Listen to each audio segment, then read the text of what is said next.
Good morning. Welcome to Inquisition Update. My name's Tom Fresh, your host. I'll be with you for the next hour. You're listening to LibertyRadioLive.com. My pleasure to be here, and thanks for taking the time to join me for the broadcast this morning.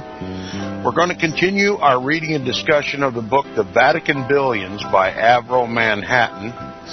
And yesterday, at the end of the broadcast, we were speaking about this cozy, more than cozy relationship that is built between the Roman Catholic Church and the giant mega-million-dollar corporations in this country. We even named many of those corporations, and the controlling interest that the Roman Catholic Church has in those mega corporations, actual priests sitting on board of directors and being advisors to these corporations. Now, what qualifies a Roman Catholic priest or a prelate to be an advisor to a mega corporation? Simply the fact that the Roman Catholic Church is a global corporation that knows more about raising money than any CEO of any major corporation in this country. Their advice is valued. Now, if you're following along in the reading of the book, I'm on the last paragraph of page 160, backing up one paragraph for continuity this morning. Read along with me, if you will. One trivial, although typical aspect of such mutual help, we're talking about mutual help between the Roman Catholic hierarchy, the priests of the Roman Catholic Church, and the corporations. One typical aspect of such mutual help is demonstrated by the fact that any giant corporation of the United States can deduct 5% of taxable income for contributions to the churches. Many churches, above all the Roman Catholic Church, have fully exploited this little-known clause, with the result that the greater part of the giant corporations of the United States have given the 5% to the Roman Catholic Church. If one looks at the profits of, say, General Motors, IBM, Standard Oil, and so on, one can see what vast sums have been received from the corporations, and as thanks for favors received, the Catholic Church invests as many millions as she can with these same corporations. So the government allows a 5% gift of the corporations. The corporations protect that money from taxes by giving it to the Roman Catholic Church, and the Roman Catholic Church takes that money and invests it in those same corporations. Quite an arrangement, isn't it? You think it might be insignificant? We'll continue. It says this mutual amalgamation of interests is promoted not only within the geographical borders of the United States, but outside as well, since both partners, the corporations and the Roman Catholic Church, their business and financial feet firmly planted on U.S. soil, are simultaneously international entities through the mere nature of their activities. All right, the corporations and the Roman Catholic Church are both international entities. The corporations are international, the Roman Catholic Church is international. Now, keep this in mind, because I'm going to make a very powerful point about this. It continues, it says, to a giant U.S. oil or motor corporation, the sky is the limit, or rather, the geographical borders of the earth.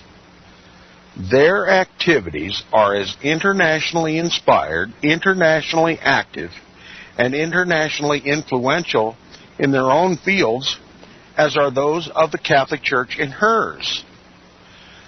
Their common internationalism, the common global internationalism of the giant corporations and the Roman Catholic Church, therefore, owing to the identification of their business interests, is highly beneficial to both lay and religious partners, so that the Roman Catholic Church is ready to identify herself with big business abroad as well. Hence, the fabulous expansionistic energy of the American billionaire corporations is for a business-minded Catholic Church a golden means of multiplying her riches, also in the international field, in the wake of her financial and industrial associates, while at the same time the fabulous religious, social, and political potentialities and influence of the Catholic Church in the world at large are a golden asset to the corporations, of the utmost profit to their own successful commercial expansionism. In this manner, the Roman Catholic Church can exert her influence as a business giant outside the United States. Such influence, however, would be greatly reduced were she not big business in her own right. Hence her admission to the exclusive billionaire club of the United States of America. The Roman Catholic Church in America, therefore, operates like a giant corporation, not only as a potential maker or breaker of politicians at all levels, a maker or breaker of politicians at all levels.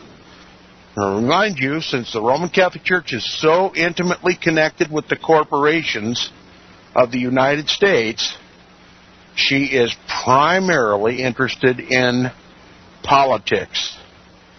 And whatever politician raises up to somehow damage or limit that mutually beneficial arrangement between the corporations and the Roman Catholic Church suddenly finds it difficult to get reelected. Okay, not only as a potential maker and breaker of politicians at all levels, but equally as a financial giant consorting with her peers in the running of the economic life of the country. What did this author just tell you? That the Roman Catholic Church, together with the corporations of this country, run the country. You ever hear the term rich ruling elite in the other alternative medias that you peruse every day? Constant talk about the rich ruling elite, that nameless, faceless, rich ruling elite. Now you know who they are. The Roman Catholic priests, together with their corporate counterparts in the giant mega-million-dollar corporations in this country. Now, I'll tell you something else. The relationship between the corporations of this country and the Roman Catholic Church is so intimate and so vital to the expansionistic attitudes of both the corporations and the Roman Catholic Church, that if it ever were to become mutually beneficial for the corporations and for the Roman Catholic Church, the corporations would simply leave the United States and go overseas where the labor is much, much cheaper. Say, for instance, China or India or Mexico. And where have our corporations gone? That's where they've gone. Now, have you lost your high-paying corporate job? I'm speaking to my listeners now. Are you out of work? Have you lost your job? Is your unemployment about to run out?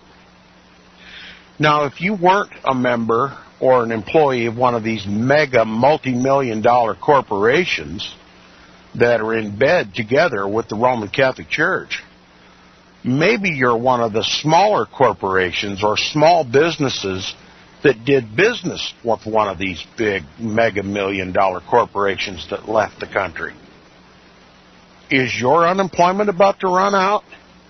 Is your house payment due and you're worrying how you're ever going to pay your house payment, let alone your utilities? You can thank the Roman Catholic Church.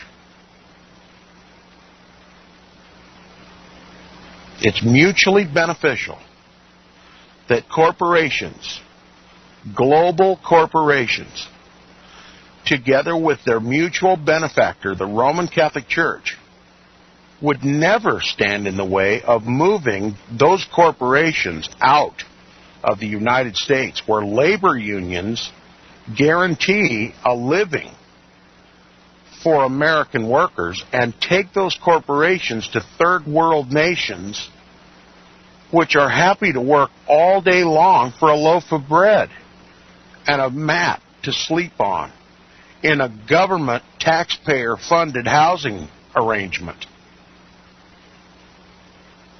And that's where your corporation went. And that's why your small business is suffering. You no longer have that big account. And the small business can't make money, and it has to lay off employees. And then you're thrown upon the public dole for your living. And eventually that public dole runs out. You ever wonder why Social Security is in trouble? Nobody's paying the bills. They've left the country.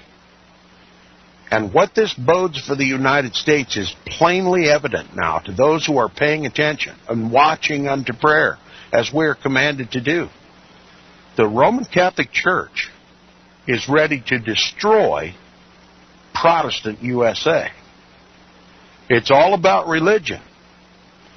The end game is the destruction of Protestantism. If you're a regular listener to this program, you know that that is the oath sworn by every Jesuit, to destroy Protestantism. The last bastion of Protestantism in the Western Hemisphere is the United States of America. And they're bringing us down financially to the point where we won't even be able to defend ourselves. The target is you and me. The target is biblical, Bible-based Protestant America. And what we're seeing with the flooding of our corporations out of this country has now been explained by Pope Benedict's encyclical Caritas in Veritate. The Pope has now publicly declared himself the Robin Hood of the world. He's taking from the rich Protestant nations and giving it to the poor third world nations that are mostly Catholic, or other Hindu nations that have made peace with the Vatican and have accepted the Pope as their spiritual leader, as was done in Assisi in the year 2000, I believe it was. Does this make sense to you? You know, we blame everything on the government. But who is the government? Who runs the country? This book plainly tells us that our government is as much controlled by the Roman Catholic Church and the high-paying mega-million-dollar corporations that are in bed with the Roman Catholic Church. The Roman Catholic Church controls the government. And now you know who is the real cause of your suffering. This didn't happen by random chance. This has been orchestrated. The financial collapse of the United States has been orchestrated not by the rich ruling elite, but by the Roman Catholic prelates and their corporate bed sisters. They are the rich ruling elite. Now you've got a name and a face to put with that nameless, faceless moniker, the rich ruling elite. And it's the same rich ruling elite that have governed and controlled and oppressed God's people for nearly 2,000 years. The Roman Catholic prelates. Now, chapter 22 of the book is entitled Cardinals into Stockbrokers. Now, listen carefully. The author is ramping things up now. He's going to make these points vividly obvious to you. And before I even get into it, I'm going to take the first phrase of this first paragraph and elaborate upon it a bit. Listen to what the author says. The United States hierarchy, comma, the leadership of the Catholic Church in the United States is a new phenomenon in the annals of Catholicism. What did he just tell us? That the hierarchy of the United States is the leadership of the Roman Catholic Church. He's just told us in explicit terms what I tried to relate in my comments at the end of the last chapter. Listen to it again. The United States hierarchy, the leadership of the Roman Catholic Church in the United States, is a new phenomenon in the annals of Catholicism. He's just identified the United States hierarchy as the leadership of the Roman Catholic Church. He's just admitted to us that the Roman Catholic Church runs this country. A very shrewd and careful selection of words here by this author. It's easy to read over these things and miss the point that this author's trying to make. The United States hierarchy, the leadership of the Roman Catholic Church in the United States, is a new phenomenon in the annals of Catholicism. Now listen to what he says next. It knows little about theology. The hierarchy of the United States, the Roman Catholic prelates, know little about theology. Why? Because theology is not their principal interest. It never has been. That's why they always repudiated the Bible and put tradition over the Bible. That's why they burnt Bibles in the medieval ages. That's why they burned people at the stake for translating the Bible into the language of the common people. The Bible is the Roman Catholic Church's most grave enemy because it positively identifies the Roman Catholic Church for what it is. So theology, at least biblical theology, is not by any means any serious concern of the Roman Catholic hierarchy. What is the principal concern of the Roman Catholic hierarchy if it's not theology? The author continues, he says, this, however, is counterbalanced by its unique knowledge of rates of interest and by its astounding capacity to foster the dime explosion. Its members are the supreme chartered accountants and bookkeepers of the Catholic Church in the 20th century and the ecclesiastical counterpart of the fabulously successful operators of the giant corporations. They are the operators of the giant corporation of the Catholic Church in America. So the author has just painted the hierarchy of the Roman Catholic Church as the biggest corporate operators on the planet. Because the Roman Catholic Church is the biggest corporation on the planet. And that's how they become such warm bedfellows with the corporate entities, the financial giants of this country. It says they are the operators of the giant corporation of the Catholic Church in America. Their reputation is amply justified. In terms of business acumen and successful dollar operations, they can truly stand on a par with the chairman of any of the top oil, steel, or giant motor trusts of America. This author has just now placed the hierarchy of the Roman Catholic Church as the best businessmen on the planet, the best amassers of wealth, the best investors, the best organizers, the best managers one can find on the planet. And why wouldn't the corporations of the United States, the mega million-dollar industrial corporations of the United States, seek the fellowship of the hierarchy of the Roman Catholic Church? Mutually beneficial arrangement. When one wins, they all win.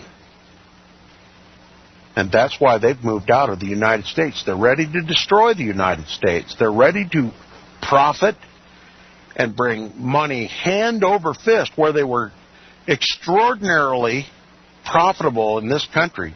Think of the increase of their wealth were they to take these mega million-dollar corporations to countries where labor worked for practically nothing. Getting rid of all the labor union regulations and limitations on labor and benefits and all of that, it's all gone. What corporation, what profit-minded corporation wouldn't go along with that plan if the government of the United States, which is also controlled by the Roman Catholic Church, simply opened the doors and removed any restriction of American corporation to leave the country? Now do you see how important it is to watch how much influence the Roman Catholic Church has in our own government? They've made it possible for these corporations to leave the country because Rome and these corporations together are going to make a killing overseas while at the same time starving Protestant USA. Now he continues, he says, this matter-of-fact, business-like approach pervades the whole structure of the ecclesiastical machinery of the American Catholic Church from top to bottom, with the average parish priest being no less eager to do business than the most celebrated cardinal. No corporation can count on so huge, dedicated, and enthusiastic staff than the Roman Catholics. It says the hundreds of thousands of cardinals, archbishops, bishops, priests, monks, and nuns, teachers, and subsidiary workers are all motivated by one single objective: the advancement of the Roman Catholic Church, not only in the religious and political fields where they are already renowned, but also in the material, the constant accumulation of wealth. The cumulative result of this enormous collectivized energy is that the Roman Catholic Church has truly attained the redoubtable status of a giant corporation, and indeed surpasses all the giant corporations of the United States individually and collectively.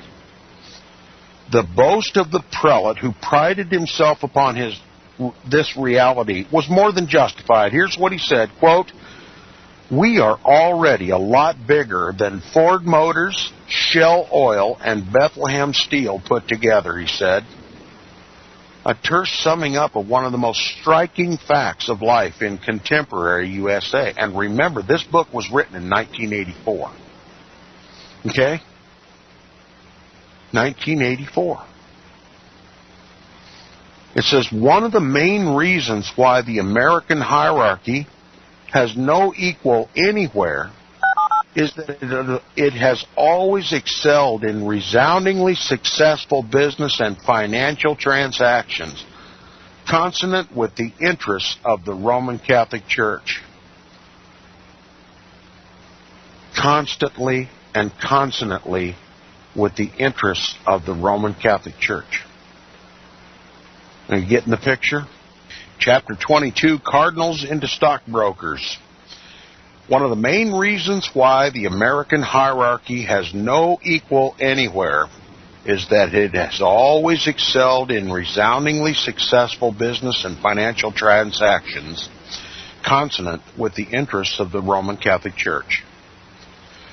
More often than not, these are perilously balanced on the borderline between ecclesiastic and purely lay business matters.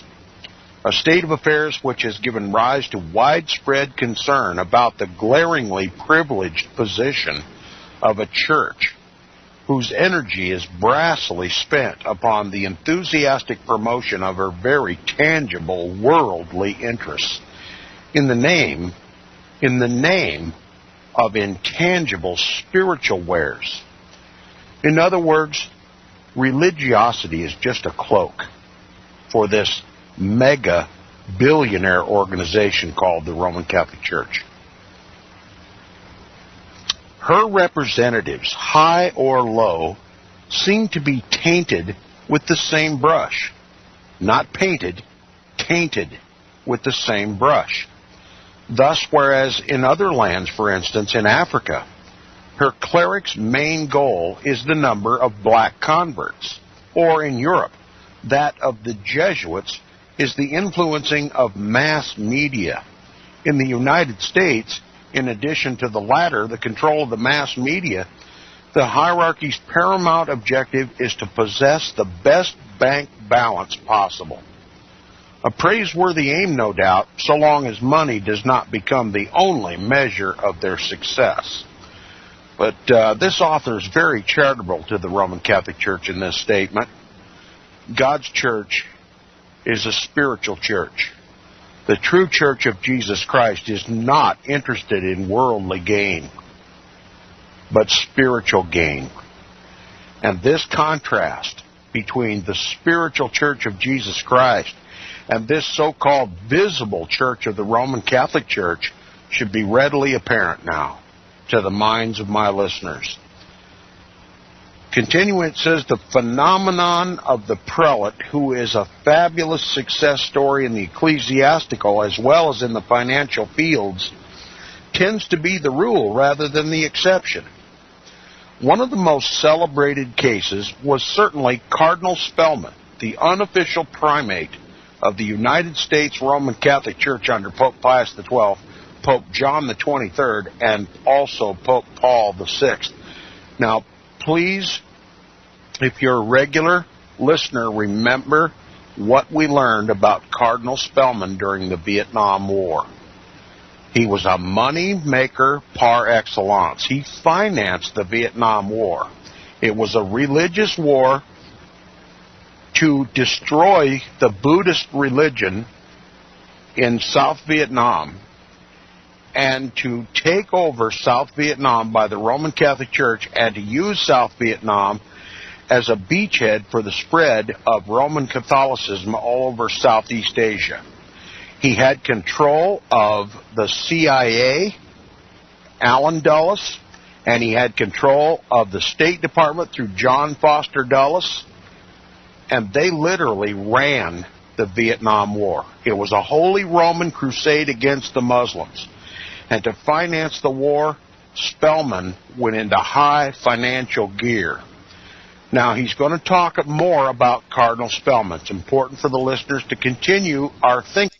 I just have to come in here and correct Tom. He means in the Vietnam War, of course, it was a war against the Buddhists, not the Muslims. That is a misspeech because of 9/11, I guess. No problem at all, but I just want to correct this. What we learned in Vietnam, why did we go? And compare it with what this author is saying in this book, The Vatican Billions. Now, Spellman exerted a preponderant influence not only in United States political and military circles, but also inside the Vatican itself. We have dealt with these activities in other books, and one of which I just mentioned, Vietnam, Why Did We Go? Highly recommend the book. Now, besides acting as chief diplomatic advisor to the Vatican on endless diplomatic missions, he was equally valuable to Rome in the financial field. Thanks to his personal contacts with the top finance corporations and high government officials, Cardinal Spellman could give highly confidential tips to the Vatican and to the United States Roman Catholic Church concerning impending financial, industrial, and other similar operations in the offing. And since these came along before the general public knew anything about them, the Roman Catholic Church in the United States and the Vatican benefited to the tune of countless millions of dollars. Now stop. If Cardinal Spellman was running the Vietnam War, and he knew there would be war, because he was fomenting the war, he was an insider. He had inside information, didn't he? And if there's money to be made in war, and he wanted his church to benefit, then he would simply instruct the Vatican to invest heavily in war munitions, wouldn't he? That's what he did. The Roman Catholic Church was not only gaining a stronghold in South Vietnam, they were making money hand over fist, man. And Spellman was the money monger for the Vatican, and that's how he ingratiated himself with 3 popes. Okay, while it was true, while it was true that this state of affairs was attributed mostly to the close personal friendship between Pope Pius XII and Cardinal Spellman, it was nevertheless a significant pointer to the paramountcy which the American prelate had in Vatican eyes. A telling episode, as related by an American friend of the author already mentioned, Nino Lobello, European correspondent of the New York Herald Tribune and a specialist in economic affairs, is enlightening. Referring to the little-known fact that Vatican radio broadcast daily messages in code to priests, nuncios, and cardinals, he quoted the experience of an NBC correspondent who, after visiting the Vatican radio station and being told of this daily transmission to the United States, asked in jest, quote, "Is that when Cardinal Spellman gets his orders from the Vatican?" unquote. The staff member, who was acting as his guide, replied with a grin, "No, sir, it's just the other way around." The remark was neither exaggeration nor mere facetious retort. It was a comment on reality, in financial matters as well as in political and diplomatic issues, as we have seen elsewhere. The following joke reflects the general high opinion of the Cardinal's business abilities. Cardinal Spellman, upon giving up the ghost, he died in 1967, observed the rows of the blessed, when among them chose a chair and sat down. The Blessed Peter frowned disapprovingly. "Sorry, Your Eminence," he said, "your place is over there." And he indicated the rows of stockbrokers. St. Peter was right. Cardinal Spellman, being a master at big business on behalf of the Roman Catholic Church. One typical example will prove it. One of his most profitable coups was the purchase in 1952 of only $400,000 of 250 acres of land, which was part of the Reed Country Estate, O'Hare Hall, Purchase, New York. The Cardinal installed on it, at a cost of $15 million, the Manhattan College, which used to be in Upper Manhattan. Thereupon, he sold the site of the old college to the city. Taxpayer money, right? He's selling the old site of the college to the city. Taxpayers are buying this property. Now it says, by this simple operation, Spellman recouped $8,800,000. A financial masterstroke.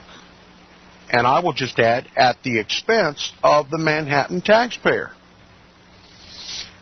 Now, up to 1964, Cardinal Spellman had built 130 new Catholic schools, 37 churches, and 5 big hospitals. He spent $90 million a year on construction. In 1960, a survey of the financial magazine Fortune estimated that his Catholic charities were worth $50 million a year, and his schools another $22 million.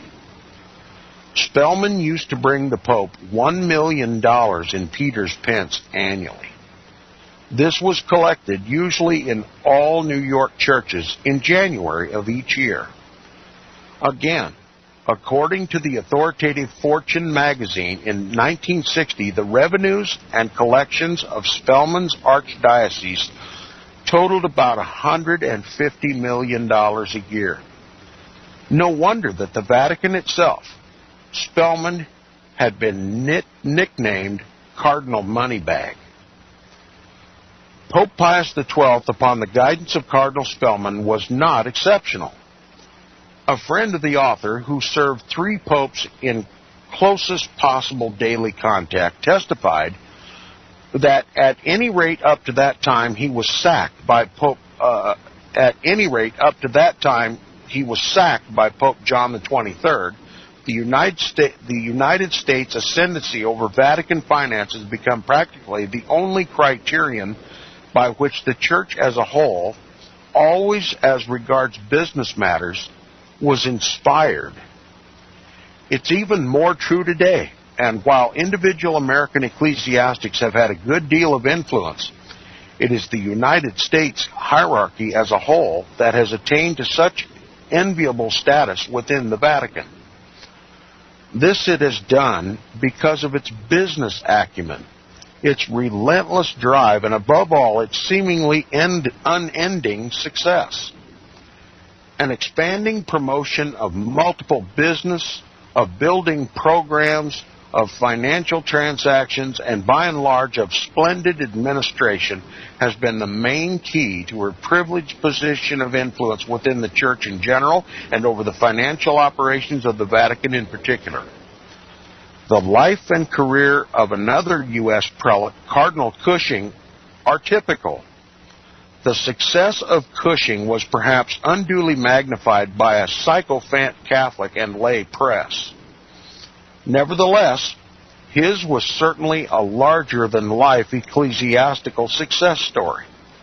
Although not many prelates could emulate Cushing's legendary money-spitting attributes, yet less resounding successes of the same type, when multiplied by the hundreds or even thousands, will make a truly impressive impact on the society in which they occur, and even more so in the vaults of their banks. The establishment, in our case, the Roman Catholic Church, which can produce such extraordinary financial and ecclesiastical hybrids, is certainly something to look at with admiration and respect, even in Rome. Cushing was a confidant of the Kennedy clan and a personal intimate of the assassinated President Kennedy. In 1921, after spending the first 11 months as a parish priest, he was made chief local fundraiser for the Society of the Propagation of the Faith. That's the new glamorous name of what used to be known as the Holy Roman Inquisition. Okay, he's a fundraiser for the Inquisition. It says in 1944 he was nominated temporary administrator of the archdiocese because of his success in his previous job, that is, making money. From 1944 to 1969, his archdiocese expanded to embrace 2 million Catholics, the third largest after Chicago and New York. In it, he installed more than 60 religious orders and gave so much money to the Jesuits that every Jesuit in New England province was under the obligation of saying 3 masses for Cushing's soul. During his rule, Cushing was responsible for at least $250 to $270 million worth of buildings, including 4 modern Catholic hospitals, 90 new parishes, and about 130 high and elementary Catholic schools. He organized his own banking system, besides setting up an insurance scheme for archdiocesan real estate, by means of which he saved his parishes at least $12 million. The Cardinal's reputation as a money raiser became such a byword that letters arrived at his residence addressed Commonwealth Avenue. He specialized in small contributions of $50, dimes, and nickels, what he called the mighty mites, with a simultaneous milking of millionaires. In 1963, at the instigation of one of his Catholic political protégés, Senator Robert Kennedy, he raised $1 million within a few days. He was also a fabulous money raiser for the Vatican itself. The sums he sent to the Vatican's coffers have never been disclosed. but they ran into the millions of dollars. Multiply this energetic money collecting by 200 or 300. For instance, there were 235 bishops in 1970, and we have the world's most irresistible ecclesiastical commando brigade set upon amassing immense wealth for its church. Their methods are not limited to the raising of funds from the members of their congregations, but are constantly directed at taking money from non-Catholics as well, very often by devious means, regardless of whether or not these are consonant with fairness or even common sense. Some of the means employed are perfectly legal and legitimate. Others are not. Many are on the borderline of illegitimacy. Not a few could be classed altogether in the field of brassy dishonesty. Perhaps that is the price to be paid, since the numberless individuals and organizations, religious, ecclesiastical, and lay, which operate for the church cannot be fully supervised. Add to this the fact that the volume of business is practically limitless, and it becomes well nigh impossible, even for a church, to check all the operations conducted in her name. Perhaps that is the penalty of success, but it could be a deliberate policy of profiting by the practical immunity of a church whose influential tentacles can reach the most sensitive nooks and crannies of American society. Be that as it may, the fact remains that the Catholic ecclesiastic and economic octopus operates in almost every field and at every level of the American economic structure.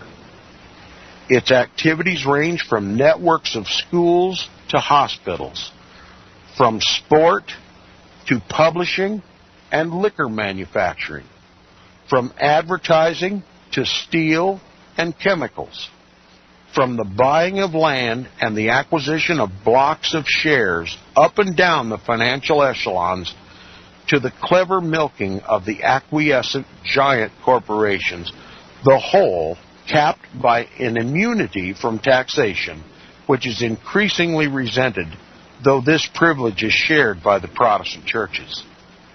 In common with other churches, the Catholic Church enjoys tax exemption on her real estate. Also, it must be remembered, on both her passive and her active business income. The meaning of this becomes clear if we take a sample at random of, say, diocesan wealth.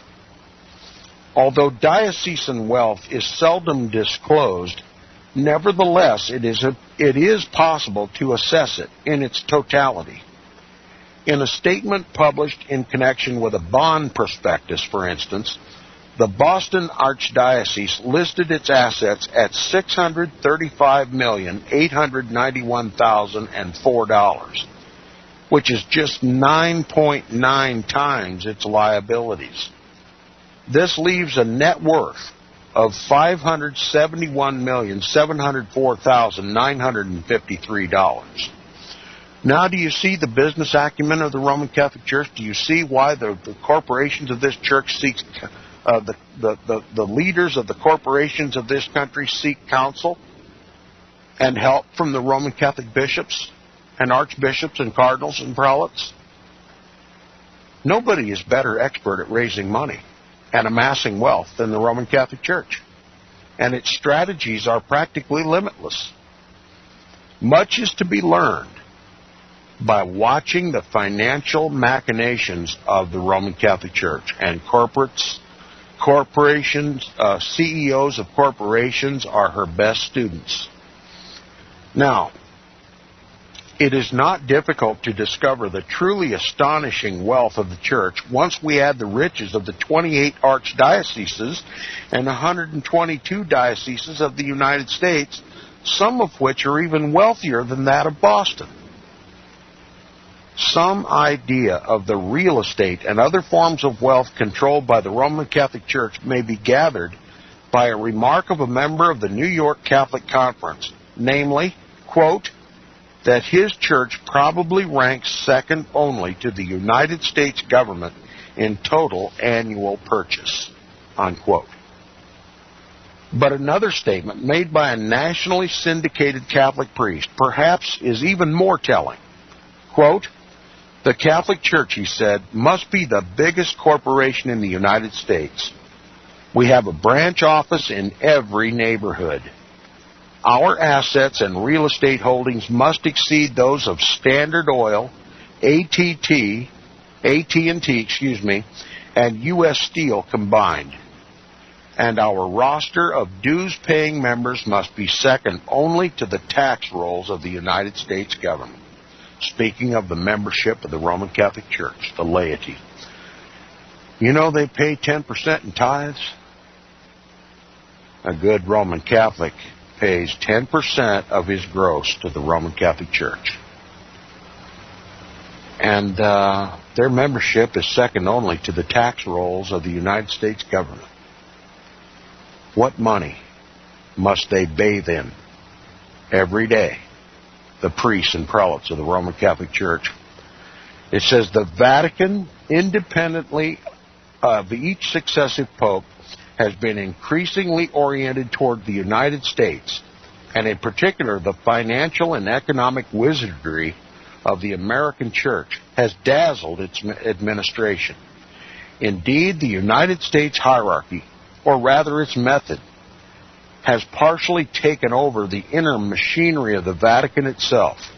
Not only, or it says, not by open assault, but by the most irresistible mechanism at their disposal: success. No wonder that Pope Pius XII, Under Secretary of State Monsignor Dell'Acqua, upon surveying certain recent administration and financial spectaculars of the Church in the United States, could not refrain from uttering a word seldom heard at the Vatican: amazing. Indeed, after having glanced at her total wealth, he was heard to use another adjective which has never been used there in living memory: incredible. He was right. And they've just hijacked all of our corporates, big corporations, and moved them out of the United States into third world nations. And the American people are largely ignorant about who's really responsible. That's incredible, and it's also unforgivable. We need to get smart, and we need to talk about this. We need to bring these discussions into the public discourse. These subjects need to be talked about openly and widely and with authority and without apology. We need to accuse our Washington politicians of being in bed with the Roman Catholic Church and doing her bidding in this country. We need to tell them we know what they're doing and what the purpose of it is, and that is to destroy Protestantism in this country. And we need to make our break with this ecumenical movement. We need to make our peace with Jesus Christ. We need to repent of our sins and pray God's mercy upon us and forgiveness of our sins, and that He might rise up in our defense. The Roman Catholic Church has planned the destruction of Protestant USA. It's part of the Counter-Reformation established by the Jesuit order. They've moved out our life-sustaining corporations, our high-paying jobs, to third world countries and allowed a third world country, a third world Roman Catholic country, Mexico, to invade this country to further strengthen the Roman Catholic Church. We need to wake up. We need to wake up. Thanks for listening. We'll return tomorrow with Inquisition Update